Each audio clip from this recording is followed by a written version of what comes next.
За өргөдлийн байнгын орооноос миний биеийг ахлуулад улсын их хурлын гишүүн иргэдэл, улсын их хурлын гишүүн мөнх тулга бид гурав бол хамдын тэтгэврийн доод хэмжээг нэмэгдүүлэх, мөн хамдын зээлийн хүүг бууруулах, зээлийн хязгаарлалтыг хуучин хэвэнд нь оруулах, мөн хамдын эрүүл мэнд үйлчилгээ, асрах, совилох үйлчилгээг сайжруулах гэх мэтлэн 6 зүйл санал шаардлага бүхий өргөдлийг судалж, сангийн яам, эдийн засгийн хөгжлийн яам, гэр бүл хөдөлмөр нийгмийн хамгааллын яам, Монгол банк, арилжааны банкуд, мөн эрүүл мэндийн яам, ахмадын холбоо, ахмадуудын өргөдөл гаргасан алтан зул эргүүтэй ахмадууд, мөн босод холбогдох төрийн байгууллагуудын ажилтан албаа хаагч нартай уулзаж, удирдлагуудтай уулзаж өргөдлийн талаар бол мэдээллүүдийг бол тодруулсан. Тэгээ хамгийн гол ахмадуудын тавьж байгаа нэгдүгээр шаардлага бол тэтгэврийн доод хэмжээг сая 500 болгох гэдэг ийм шаардлага бол байгаа. Тэгэхээр ажлын хэсэг бол энэ тэтгэврийг сая 500 мянган төгрөг болгоход тодорхой сангийн яам болон бусад газруудаас бол 3.4 орчим механик төгрөг хэрэгтэй учраас бол санхүүгийн хувьд бол боломжгүй гэдэг нэгдүгээрт бол ийм саналыг бол өгсөн. Хоёрдугаарт бол ахмадууд маань хамгийн доотлын тэтгэврүүдийг нэмчихээр шудраг ус байна. Өндөр тэтгэвэр авж байгаа сая 500 буюу түүнээс дээш тэтгэвэр авж байгаа хүмүүсийн хувьд бол нэмэгдэлгүй хоцрох юм байна гэдэг ийм саналыг бол өгсөн. Тийм учраас бол ажлын хэсэг бол ер нь бол энэ тэтгэврийн хэмжээг амжиргааны баталгаач доод төвшин нэг хувинд бол 500 орчим мянган төгрөг бол одоо бол байгаа.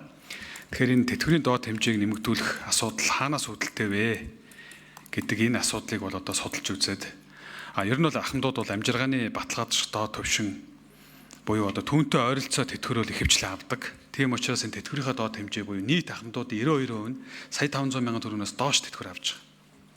Тийм учраас бол нийт ахмадуудын сая 500 мянган төгрөгийг хүргэх нь нийт ахмадуудын 92% бол хөрж үйлчлэх учраас цаашдаа энэ сая 500 мянган төгрөгийг улсын хурлын засгийн газар өөрийн бүрийн эрх хэрэгний хугацаанд жил болгон бол дөрвтэй бодитоор нэмэгдүүлэх шаардлагатай гэж дүгнэсэн.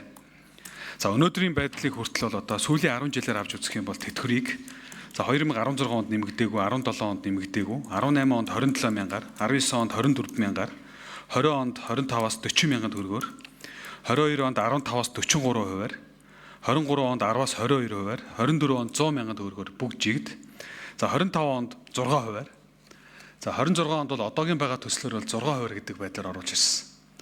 Энэ дээр бол их хурлын гишүүд болон нэгдсэн чуулган дээр бол ямар маргаан байр суурьуд гарсан бэ гэхээр одоогийн ахмадуудын тэтгэврүүд тогтоосон хэмжээ нь яг шудраг буюу өөрийнхөө төлж ирсэн юунаас хамаарч байгаа юу гэдэг дээр бол судалгаа хийсэн.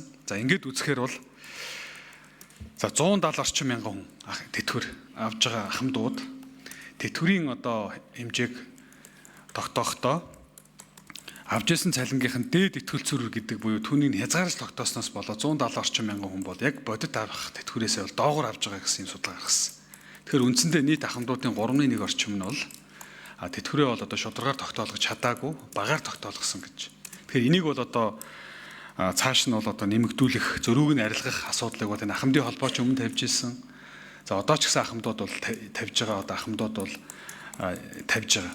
Тийм учраас мөн дээрээс нь жилд 3000 гаруй орчим ахмадууд сүүлийнхээ 5 жилиг бол хамгийн өндөрөөр огцон нэмж төлөх ийм зүйлээс болж тэтгэврийн зөрүү бас нэлээд зөрүүтэй тогтоох юм эрсдэл хуулийн цорхоо бол үүссэн байна гэдэг ийм дүгнэлтийг бол гаргасан. Тийм учраас товчхондоо хэлэхэд одоогийн ахмадын тэтгэврүүд бол харилцан адилгүй.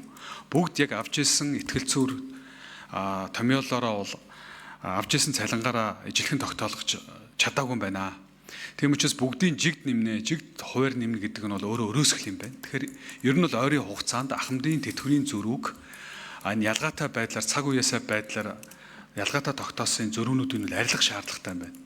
Үүнд нь бол ойролцоогоор бараг 150 тэрбум төгрөг хэрэгтэй юм байна зөрүү арилгахад. Тийм учраас энийг арилгасны дараа харин жигд инфляцийнхаа төвшөнтэй уялдуулаад нэмэгдүүлэх нь зүйтэй. Түүнээс нааш бол холимог мөнгөнд дүнгээр нэмбэл яасан бэ гэдэг ийм саналыг бол гаргасан. За та бүгд анзаарч байгаах сүүлийн 10 жил ч гэсэн одоо хувь мөнгөн дүн гэдэг байдлаар сөөлжлөх байдлаар бол яваад сүүлийн 3 жил 2 жилд нь болохоор хуваар нэмээд 1 жилд нь болохоор жигд мөнгөн дүнгээр нэмсэн ийм зүйл байгаа.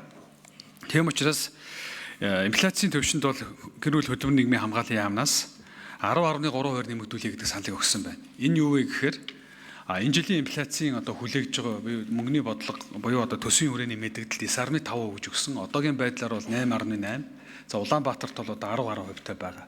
За оны сүүлээр аваад үзэх юм бол хүлээгдэж байгаа гүйцэтгэлээр бол энэ инфляцийн төвшин бол 10% рүү бол төгөх нь илүү бодит байдал руу ойртох юм тоо юм байна гэдэг байдлаар бол үзэж. За мөн дээрээс нь энэний өмнөх жил нэмсэн 6% гэж байгаа. Нийгмийн даатгалын хуулиар бол хамгийн доод нь бол 6% буюу инфляцийн төвшингөөс дээш нэмэгдүүлнэ гэдэг байдлаар бол хуулинд өөрчлөлт оруулсан. Тийм учраас энэ жилийн нэмэгдэл буюу өнгөрсөн жилийн төсөвт сууснаар одоогийн байдлаар 6% байгаа нь бол өнгөрсөн жилийнхаа инфляциас бол хоцрогдолтой нэмэгдсэн. Ингээд энэ нь бол 0.8 гэж үзээд 10.3 гэдгээс төсөв санал өгсөн байгаа. Тэгэхээр одоогийн байдлаар эх жилийн энэ жилийн инфляцийг 6% гэж байгаа нь бол нийгмийн даатгалын хуулийг бол одоо нийцээг байна. Өөрөөр хэлбэл инфляцийн төвшингөөс доогуур байна. Тийм учраас хамгийн доод нь инфляцийн төвшингөөс дээш нэмэгдүүлэх ёстой. За бодитоор нэмэгдүүлэх гэх юм бол инфляцийн төвшин дээр нэмэх нь мөнгөн дүн гэдэг хувь гэдэг юм уу ийм байдлаар нэмжиж яг бодитоор тэтгэврийг нэмлээ гэж бол үзнэ. Тийм учраас ажлын хэсгийн зүгээс одоогийн байгаа хэрвээ нэмбэл хувилбаруудыг бас санал болгосон. Одоогийн одоо 6%-ийг бол одоо зайлшгүй нэмэгдүүлэх хэрэгтэй. За одоо зарим хүмүүс бол одоо 8% одоо байгаа инфляциар нэмчих гэж байгаа. Тэгэхээр энэ бол одоо ер нь бол оны сүүлийн буюу өнгөрсөн жилийн инфляцийн зөрүү болон энэ жилийн инфляцийн зөрүүг нийлүүлээд дор хаяж 10 орчим хувиар нэмэгдүүлэх юм хэрэгцээ шаардлага байна гэдгийг бол одоо дүгнсэн. Тийм учраас энэ дээрээ бол нэмэгдүүлэхдээ одоогийн байгаа 6% дээрээ нэмэх нь үлдэгдэл нэмж шаардагдах 10.3% нэмсэн тохиолдолд 267 тэрбум төгрөг нэмэх хэрэгтэй юм байна. За үүнийг хамгийн багадаа гэдэг би хэлье. Хамгийн багадаа за үүнийг одоо нийт ахмадуудаа шудраг жиг туваачаар 42 орчим мянган төгрөг байгаа. Тэгэхээр 6% дээр нэмэх нь 42% гэдэг бол хамгийн 42 мянган төгрөг гэдэг бол хамгийн багадаа шүү. За үүнээс дээш нь бол одоо тэр доод тэтгэврүүдийн илүү нэмэх за дахиад хувийн дээш нь мөнгөн дүнгуудын дээш нь тухайлбал одоо 10% дээр нэмэх нь 100 мянган төгрөг ч юм уу 200 мянган төгрөг гэдэг юм уу. Ийм байдлаар нэмэх нь бол одоо энэ төсөв санхүүгийн байдлаас хамаарат одоо нэмэгдүүлэх шаардлагатай гэж үзсэн гэдгийг бол хэлчмээр байна. За хоёрдугаарт нь ахмадуудын тийм учраас одоо төсөв болон одоо бусад ахмадуудын одоо энэ тэтгэврийг нэмэгдүүлэх асуудлыг дараагийн байнгын хороод дээр бол энэ тоог анзаарах хэрэгтэй байна. Түүнээс ч дундчилж авч үзээд одоогийн 8% ч гэдэг юм эсвэл 6% нь хэвээр нь байлгах гэдэг бол хуулийн зөрчилд орох юм байна гэдгийг бол дүгнсэн. За тэтгэврийн зээлийн хүү ер нь энэ сая 500 мянган төгрөг болгохын шаардлага хаанаас гэнт гараад огцом одоо шаардлага гарч ирэх хөө. Нэгдүгээрт бол манай ахмадууд маань 92% нь үндсэндээ. За үүний бараг одоо талаас илүү хувь нь 692 буюу 700-аас 800 орчим мянган төгрөгийн тэтгэвэр авдаг байх нэ. Тэгэхээр үндсэндээ энэ ахмадууд бол яаж амьдардаг байсан бэ гэхээр үндсэндээ зээлээс зээлийн хооронд 36 сарын тэтгэврийн зээлийг одоо хэвээр нь үлдээгээч гэдгийн цаана одоо шууд бүгдээрээ 36 сарын одоо тэтгэвэр авъя гэдэг ийм байдлаасаа биш. Өөрөөр хэлбэл нэгэнт тэтгэврийн зээлийн авчихсан. Үндсэндээ бол 3 сарыгаа төлөөд буцааж 3 сарыг аваад энэ хязгаар нь бол за энэ хязгаар нь бол одоо тулцсан байгаа учраас энэ тэтгэврийн зээлийг бол одоо эргүүлж авч үзэх ийм бол шаардлага байна гэдгийг бол хэлмээр байна. За Монгол банкны зүгээс бол анх засгийн газар болон гэр бүл хөдөлмөр нийгмийн хамгааллын яамнаас санал ирүүлсний дагуу тэтгэврийн зээлэнд хязгаарлалт тогтоосоо гэж анх шийдвэрээ гаргасан. За энийг бол одоо бид нийгмийн бодлогын байнгын хороо болон бусад их хурлын гишүүдээ санал шаардлага асуудал тавиад эргээд шийдвэрээ цуцаллаа гэсэн. Тийм учраас ахмадууд бол эргээд одоо тэтгэврийн зээлийг хэмнэн оруулаач гэж тавьсан. За Монгол банк ч гэсэн шийдвэрээ цуцалсан. За одоогийн байдлаар бол арилжааны банкуд дээдл нь 24 сарыг бол олгож байна. За зээлийн хувийн хүүд бол тэтгэврийн зээлийн одоо дундаж хэмжээ нь бол өссөн байна. Сүүлийн одоо энэ наадмаас хойш гэсэн үг. Өссөн байна. За энэ бол одоо бас одоо Монгол банкны мөнгөний бодлогын хөв болон одоо бусад шалтгаанаас хамааруулаад тавьсан байна. За тэгээд тийм учраас зээлийн хэмжээг бол одоо нэг огцом нэг сард биш